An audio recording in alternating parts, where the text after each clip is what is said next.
الله وبركاته.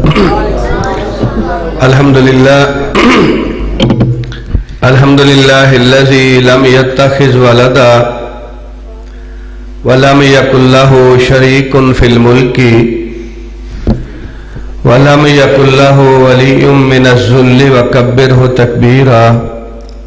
اللهم صل على محمد وعلى آل محمد كما صليت على إبراهيم وعلى آل إبراهيم إنك حميد مجيد. اللهم بارك على محمد وعلى آل محمد كما باركت على إبراهيم وعلى آل إبراهيم إنك حميد مجيد. أما بعد فأعوذ بالله السميع العليم من الشيطان الرجيم. بسم الله الرحمن الرحيم. لقد كان لكم في رسول الله أسوة حسنة. وقال النبي صلى الله تعالى عليه وآله وسلم لا يؤمن أحدكم حتى أكون هواه تبعا لما جئت به أو كما قال النبي صلی اللہ علیہ وآلہ وسلم. محترم بزرگوں، عزیز بھائیوں، آج کی یہ پیاری بزم بابکار محفل اور رونق الحمدللہ اجتماع جو سیرت شاف محشر صلی اللہ علیہ وآلہ وسلم کے سلسلہ میں برادر مکرم جناب عبد الرحمن مکی صاحب، برادر مکرم جناب رانا محمد امین صاحب، اس مسجد کے نوازی، مسجد کی انتظامیہ اور آپ رفقائے کرام نے منعقد کیا ہے. میں دل کی اتھا گہرائیوں سے دعا گو ہوں اللہ تعالیٰ اسے اپنی بارگاہ میں مقبول فرما کے ہم سب کے لیے نجات کا ذریعہ بنائے. شعر ربانی حضرت مولانا حافظ محمد صدام ربانی صاحب، خطیب دل نشین، واعظ دل پذیر، فخر فیصل آباد حضرت مولانا قاری محسن شہزاد صاحب، الحمدللہ آپ سے ہم کلام ہو چکے ہیں اور اللہ تعالیٰ کی توفیق سے فاضل نگینہ حضرت مولانا محمد نواز چیمہ صاحب اور ترجمان اہل حدیث حضرت مولانا حافظ سیف الرحمن عاصم صاحب میرے بعد آپ حضرات سے انشاءاللہ مفصل خطابات فرمائیں گے. دعا فرمائے اللہ تعالی ہمارے ان تمام علماء کرام، خطباء اعظام، مقررین، واعظین سب کی قدم قدم پہ حفاظت فرمائے. حضرات، جہاں تک تعلق ہے سرور کائنات علیہ السلام کی سیرت کا، آپ کے کردار، گفتار، عادات و اطوار، آپ کی اٹھک بیٹھک، چلت پھرت، آپ کے لیل و نہار، غمی خوشی، عبادات، معاملات، اخلاقیات، اللہ سبحانہ و تعالیٰ نے ہمیں ہمارے لیے آپ کی ساری حیات مبارکہ کو، آپ کے لیل و نہار کو، آپ کے تہذیب و تمدن کو اللہ نے ہمارے لیے اسوہ بنا دیا ہے، قدوہ بنا دیا ہے، بہترین نمونہ بنا دیا ہے. آپ ہمارے آئیڈیل ہیں. اللہ تعالیٰ کی بارگاہ میں اس بندے کا ایمان قابل قبول نہیں جو اپنے معاملات، عبادات، اخلاقیات، غرضے کے زندگی کے ایک ایک لمحہ میں حضرت شاف محشر علیہ السلام کی سیرت اور کردار کو نہیں اپناتا. اللہ تعالیٰ ارشاد فرماتے ہیں لَقَدْ كَانَ لَكُمْ فِي رَسُولِ اللَّهِ أُسْوَةٌ حَسَنَةٌ. ہم نے تمہارے لیے لینن کی زندگی کو، تمہارے لیے ہم نے جارج کی زندگی کو، تمہارے لیے ہم نے دنیا کے کسی بڑے سے بڑے اور ادنا سے ادنا شخص کی زندگی کو تمہارے لیے آئیڈیل نہیں بنایا، نمونہ نہیں بنایا. تمہارے لیے زندگی آئیڈیل ہے تو حضرت امام الانبیاء سید الرسل حضرت محمد مصطفیٰ صلی اللہ تعالی علیہ وآلہ وسلم کی زندگی تمہارے لیے آئیڈیل ہے. حضرات، سرور کائنات تشریف فرما ہے. مسجد نبوی مدینہ منورہ، صحیح بخاری کی حدیث، آپ کی موجودگی میں آپ کے ایک صحابی نماز ادا کر رہے ہیں. نماز مکمل کی، آپ کی بارگاہ میں سلام عرض کیا، واپس جانے لگے. آپ ارشاد فرماتے ہیں ارجع فصلی فإنک لم تصلی، میرے صحابی واپس آ کے نماز پڑھو، تم نے نماز نہیں پڑھی، آپ کے سامنے نماز پڑھی ہے۔ اور آپ غور فرمائیں میری آپ کی اور سرور کائنات کے اس جان نثار کی نماز میں کتنا فرق ہوگا۔ سرور کائنات کی مسجد ہے، آپ کا زمانہ ہے، آپ بنفس نفیس مسجد میں تشریف فرما، آپ کی موجودگی میں پڑھی ہوئی نماز کتنے خشوع و خضوع والی ہوگی، کتنے اطمینان والی ہوگی، کتنے ٹھہراؤ والی ہوگی۔ اس کے باوجود آپ فرماتے ہیں ارجع فصلی فإنک لم تصلی، خلاد واپس آ کے نماز پڑھو، تم نے نماز نہیں پڑھی۔ حضرت خلاد بن ربیع رضی اللہ تعالیٰ بدری صحابی ہیں، سرور کائنات کے جان نثار ہیں، آپ کے وفادار ہیں، اپنی ساری زندگی سرور کائنات علیہ السلام کی غلامی میں گزار دی۔ واپس آئے، اللہ تعالیٰ کی بارگاہ میں کھڑے ہوئے، قیام، رکوع، سجدہ، تشہد، نماز مکمل کی، سلام عرض کیا۔ آپ ارشاد فرماتے ہیں ارجع فصلی فإنک لم تصلی، خلاد واپس آ کے نماز پڑھو، تم نے نماز نہیں پڑھی۔ حضرت خلاد تیسری مرتبہ واپس آئے، تیسری مرتبہ مکمل نماز ادا کی۔ پہلے سے زیادہ ٹھہراؤ ہے، پہلے سے زیادہ اطمینان ہے، پہلے سے زیادہ خشوع و خضوع ہے، پہلے سے زیادہ لمبا قیام، رکوع، سجدہ ہے۔ نماز مکمل کی، تیسری مرتبہ سلام عرض کیا، اجازت لی، گھر جانے لگے۔ آپ نے تیسری مرتبہ ارشاد فرما دیا یا خلاد ارجع فصلی فإنک لم تصلی، خلاد تم نے نماز نہیں پڑھی۔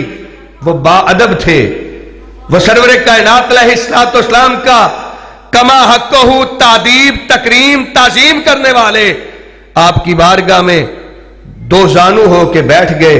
اللہ کے پیارے حبیب علیہ السلام، میرے ماں باپ آپ پہ قربان ہوں، مجھے جس طرح نماز آتی تھی، جو میرے دل و دماغ میں آیا، جس طرح میں نے آپ کے اصحاب کو دیکھا، آپ کو دیکھا، میں نے کوشش کی آپ کی نقل اتاروں، آپ کی پیروی کروں، آپ کی طرح نماز ادا کروں، جس طرح کر سکتا تھا کر چکا ہوں، مجھے بتا دیجئے تاکہ آئندہ میری نماز میں کوتاہی نہ ہو۔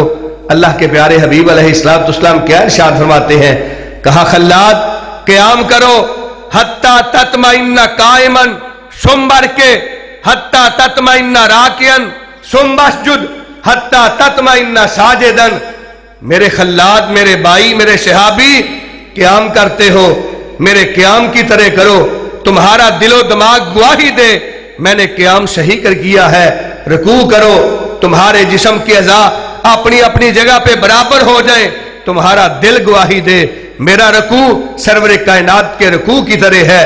سجدہ کرو تو اس طرح کرو جس طرح میں سجدہ کرتا ہوں۔ اور آپ ارشاد فرماتے ہیں مجھے حکم دیا گیا ہے امرت ان اسجد سبعۃ اعظم، میرے رب نے مجھے فرمایا ہے کہ میں 7 اعضاء پہ سجدہ کروں۔ یہ صحیح بخاری کی حدیث ہے۔ اور حدیث کا انکار کرنے والے قرآن مجید کی الف لام میم سے لے کے والناس کی سین تک کوئی آیہ مبارکہ نہیں پڑھ سکتے۔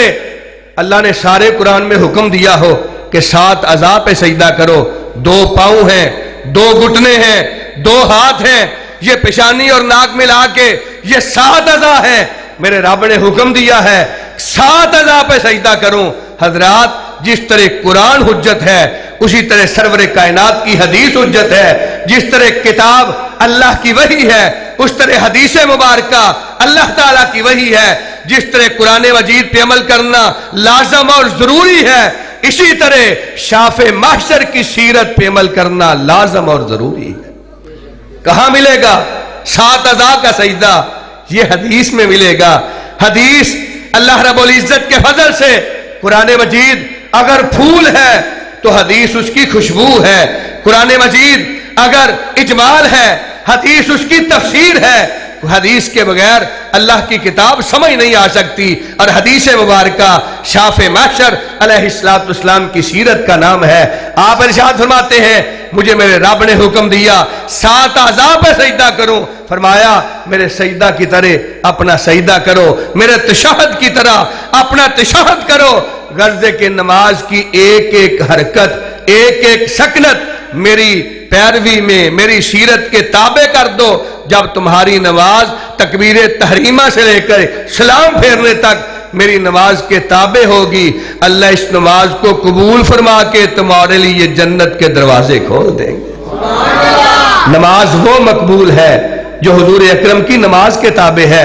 اور میں آپ کے دل پہ دستک دینا چاہتا ہوں، مجھے بتاؤ، بدری صحابی ہیں، سرور کائنات کے وفادار جان نثار ہیں، آپ کی مسجد میں نماز ادا کر رہے ہیں، آپ کی موجودگی میں نماز ادا کر رہے ہیں، تو ان کی پڑھی ہوئی نماز سجدے میں خامی، رکوع میں ٹھہراؤ کا کم ہونا، قیام کے اندر اطمینان اور خشوع و خضوع کا کم ہونا، حضور فرماتے ہیں تمہاری نماز نہیں ہوئی جس طرح میں نماز پڑھتا ہوں آپ نماز پڑھتے ہیں۔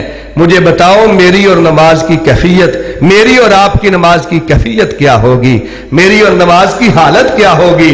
ہم جتنے بھی اطمینان سے پڑھیں، صحابی رسول کے اطمینان اور خشوع و خضوع سے زیادہ ہم پڑھ سکتے ہیں؟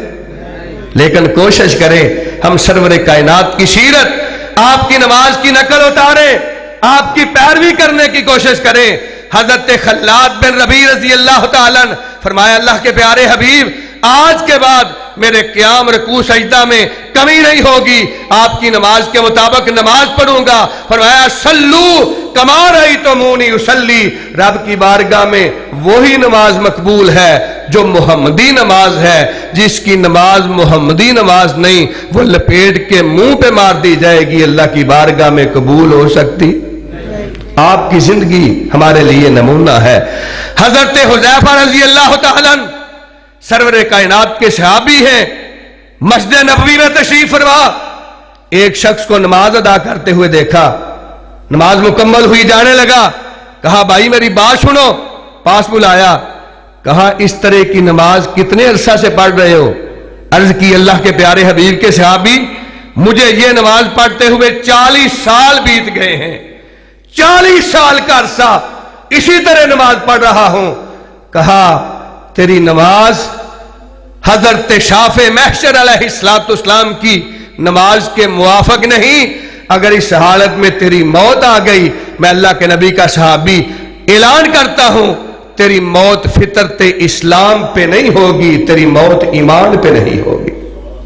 حضرات غور کیجئے، آئیے ہم اپنی نمازیں، اپنے روزے، اپنے معاملات، اخلاقیات، عبادات، غرض کے زندگی کا ایک ایک لمحہ جس کملی والے کا کلمہ پڑا ہے اس کی سیرت کے تابع کر دیں، آپ کی نقل اتارنے کی کوشش کریں، آپ کی پیروی کی کوشش کریں، آپ کی سیرت کو اپنانے کی کوشش کریں۔ جب آپ کی سیرت کے مطابق وضو کیا جائے گا، حضور فرماتے ہیں من توضا وضوئی ھذا، جس نے میرے وضو کی طرح وضو کیا، بعد کے اندر وضو کی دعا پڑھی، مسجد میں داخل ہوا، میری سنت کے مطابق وضو کرنے کی وجہ سے اللہ میرے اس امتی کے لیے جنت کے 8 دروازے کھول دیتے ہیں۔ کہا جو میری سنت کے مطابق وضو کرے، مسجد میں آ کے 2 نفل ادا کرے، چین کے ساتھ، اطمینان کے ساتھ، راحت کے ساتھ، خشوع و خضوع کے ساتھ، ٹھہراؤ کے ساتھ، فرمایا ادھر 2 نفل ادا کے فارغ ہوتا ہے، اللہ تعالیٰ اس کی زندگی کے سارے گناہوں کو معاف فرما دیتے ہیں۔ آپ کی سنت کی پیروی میں نجات ہے، آپ کی سیرت کی پیروی میں کامیابی ہے، اور سرور کائنات کی سنت، آپ کے طریقہ کار سے اختلاف کرنا یہ سراسر خسارے کا سودا ہے، دنیا بھی گئی اور آخرت بھی برباد ہو گئی۔ اللہ سبحانہ و تعالی ہمیں حضرت امام الانبیاء حضرت شافع محشر صلی اللہ علیہ وآلہ وسلم آپ کی سیرت کو، آپ کے عبادات، معاملات، اخلاقیات، غمی خوشی، رہن سہن، چلت پھرت، اٹھک بیٹھک، اللہ تعالیٰ ایک ایک لمحے میں ہمیں آپ کی سیرت کے مطابق زندگی گزارنے کی توفیق عطا فرمائے۔ وما علینا الا البلاغ۔ ماشاءاللہ